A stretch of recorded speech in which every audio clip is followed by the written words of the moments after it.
Hello friends, welcome to our channel Sanvi की पाठशाला. Friends, today I am going to discuss the critical analysis of Godan by Munshi Premchandra. So friends, in this video we will understand this summary या फिर critical analysis very well. Friends, before I start this video, I have to remind you that in the previous video we have to covered the summary of Godan in detail, and in this video we will see the critical analysis plot theme of the Godan. So friends, चलिए इस video की शुरुआत करते हैं और इसके summary को बहुत ही अच्छे से समझते हैं. इसके क्रिटिकल एनालिसिस प्लॉट थीम जिससे क्वेश्चन आते हैं उनको बहुत ही अच्छे से समझेंगे. फ्रेंड्स, एक और बात, जो स्टूडेंट जो BBU इंग्लिश ऑनर्स के हैं उनके सिलेबस में गोदान का टॉपिक दिया गया है, सेमेस्टर 2 यूनिट 2 करके है.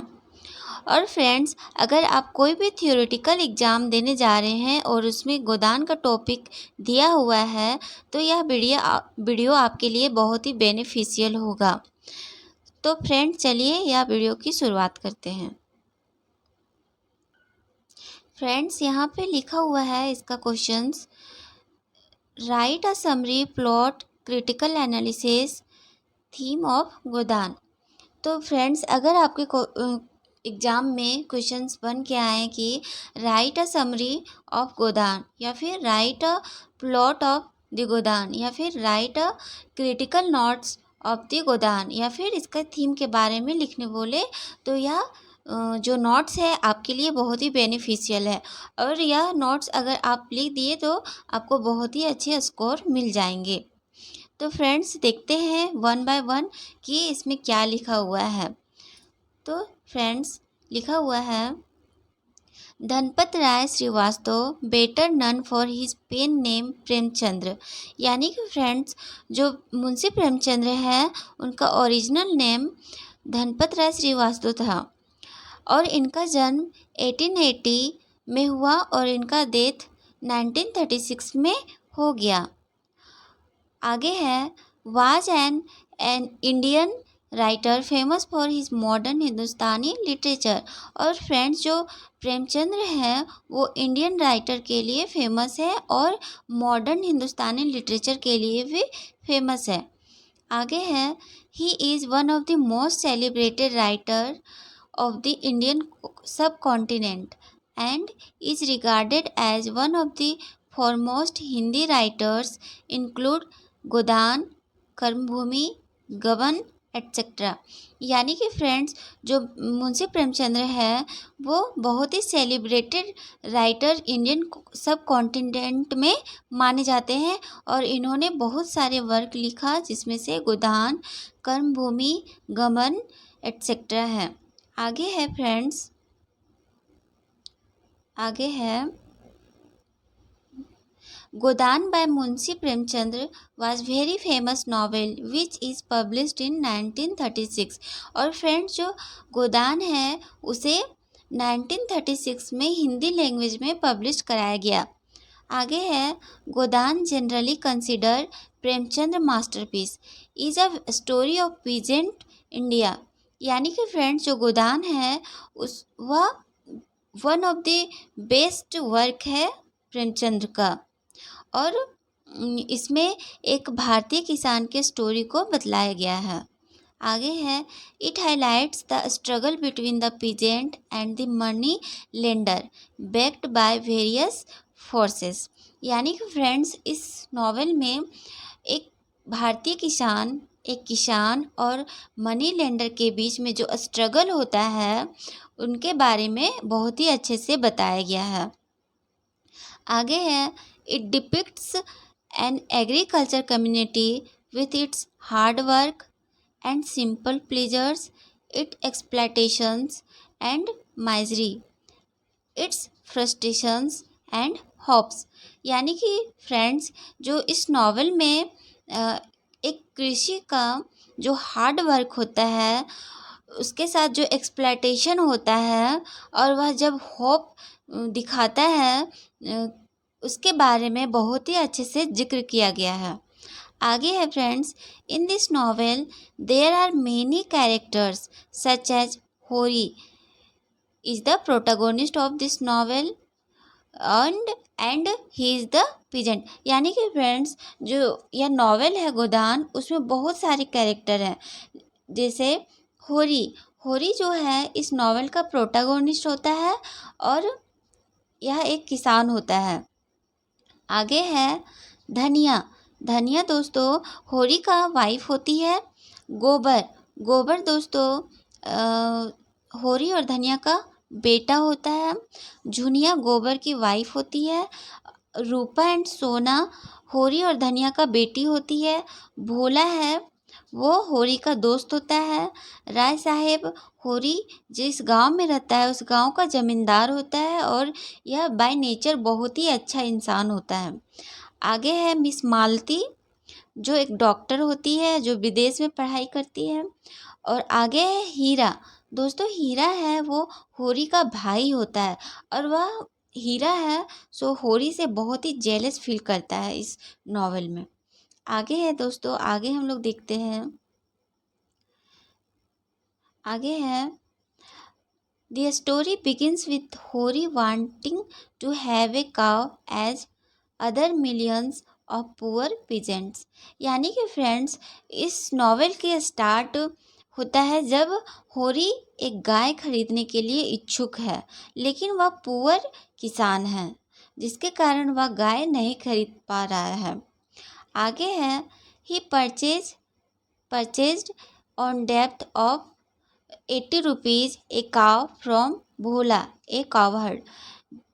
दोस्तों इसमें बताया गया है कि जो होरी है वो 80 रुपये के कर्जे लेके या फिर बकाया लेके भोला अपने दोस्त से एक गाय खरीदता है। और दोस्तों जो भोला है वो एक चरवाहे है, उसके पास बहुत सारा गाय है।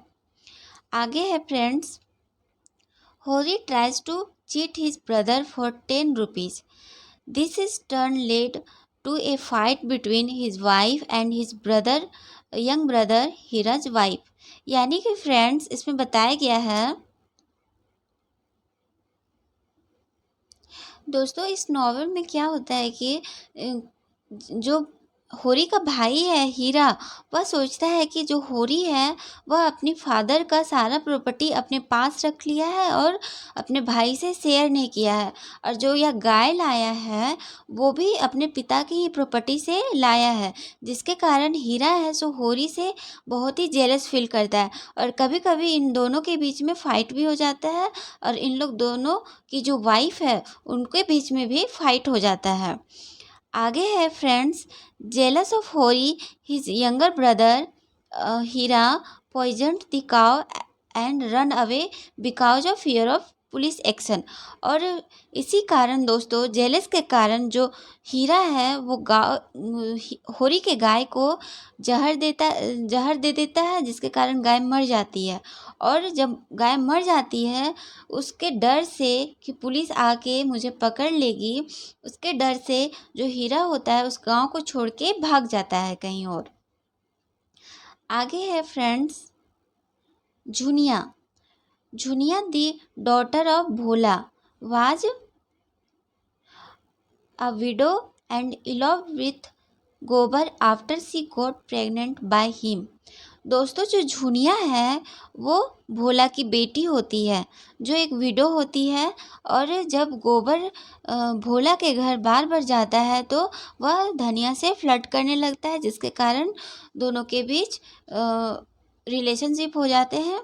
और गोबर जब सोचता है कि जब गांव वालों को पता चलेगा हमारे रिश्ते के बारे में तो हमें सज़ा देगी, इसलिए वह गोबर झुनिया को वहीं पे छोड़ के भाग जाता है शहर की ओर। आगे है friends, because of fear of action from villagers Gobar also run away to the town. आगे है Hori and Dhania were unable to throw a girl carrying their son child's and gave her protection and accept her as their daughter in law.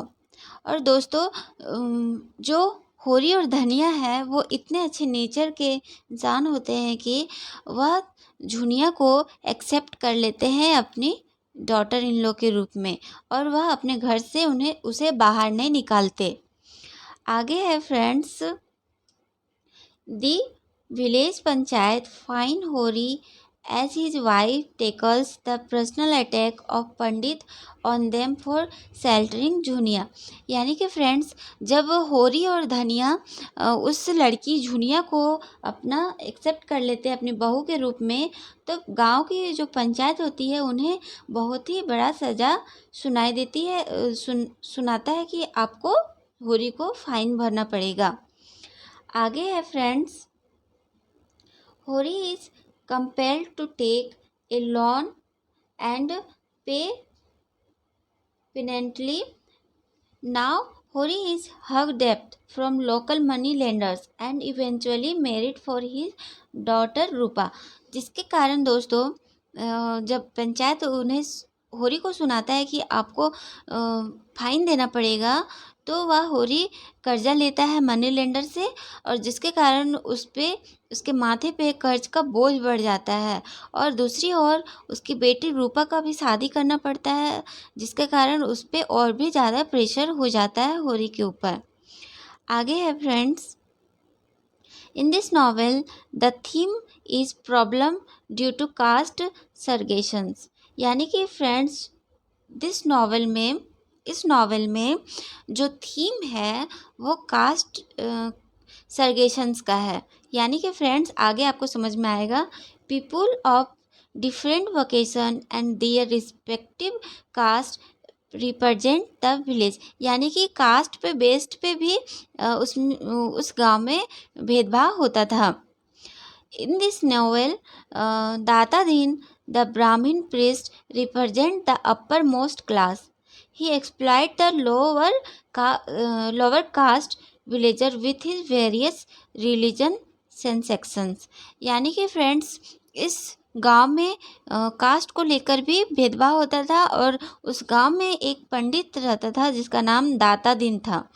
वो जो छोटे lower caste का जो villager होते थे उसके साथ वो एक्सप्लॉइट करता था, मीन्स शोषण करता था। आगे है दोस्तों, exploitation of the lower class is also a main theme of this novel. यानी कि फ्रेंड्स, वही हुआ कि लोगों पे शोषण करना भी, लोअर क्लास पे शोषण करना एक मेन थीम है इस नॉवेल का।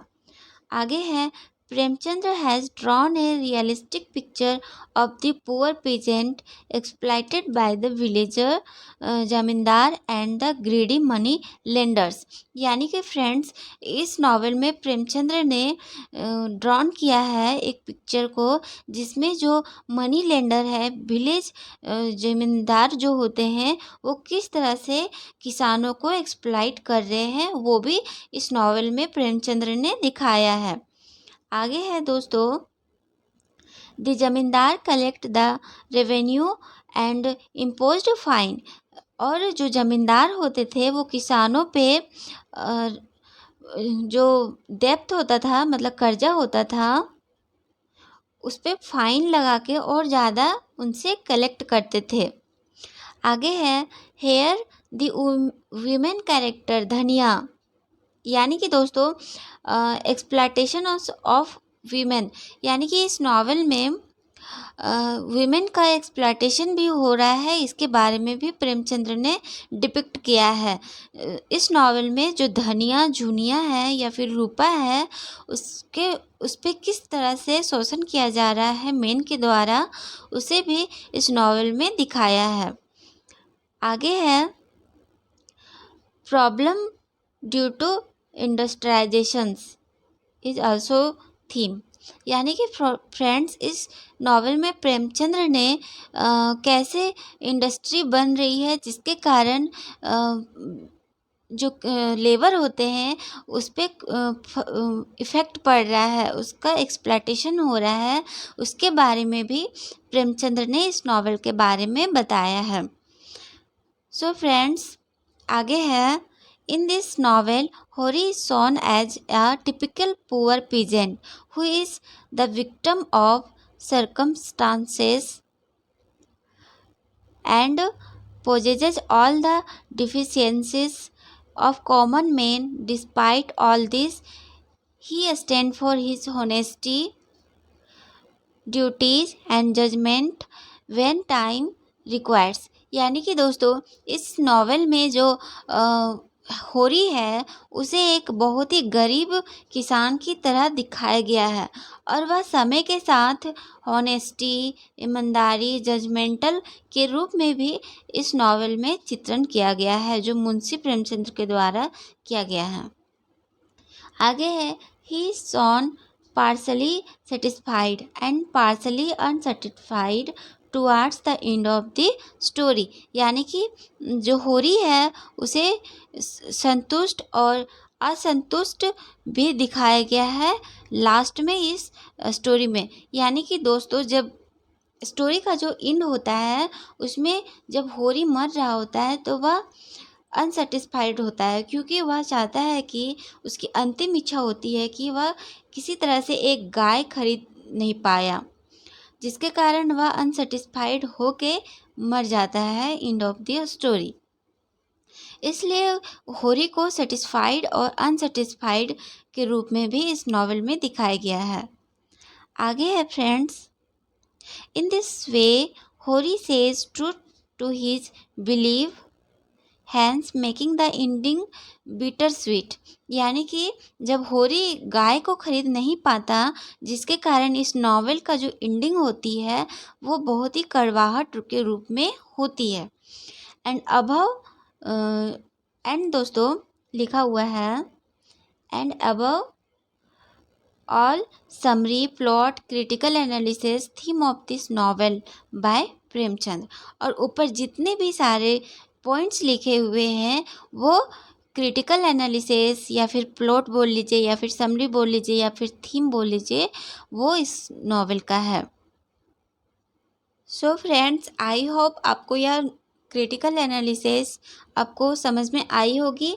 और फ्रेंड्स एक बात और है कि हम अपने नोट्स को कैसे अच्छे वे में लिखें ताकि जो हमारा जो एग्जामिनर जो कॉपी चेक करता है वो सिर्फ ऊपर ऊपर ही देखे और समझ जाए कि यह जो बंदा है या जो स्टूडेंट है वह बहुत ही अच्छे इससे नोट्स को लिखा है। तो दोस्तों जो स्टोरी का जो मेन पार्ट होता है उसको आप ब्लैक पेन से हाईलाइट करके लिखें ताकि जो एग्जामिनर है वो ऊपर से ही देख के आपकी जो कॉपी का जो राइटिंग है का अरेंजमेंट है वो समझ जाए और जिससे आपको अच्छे मार्क्स दे।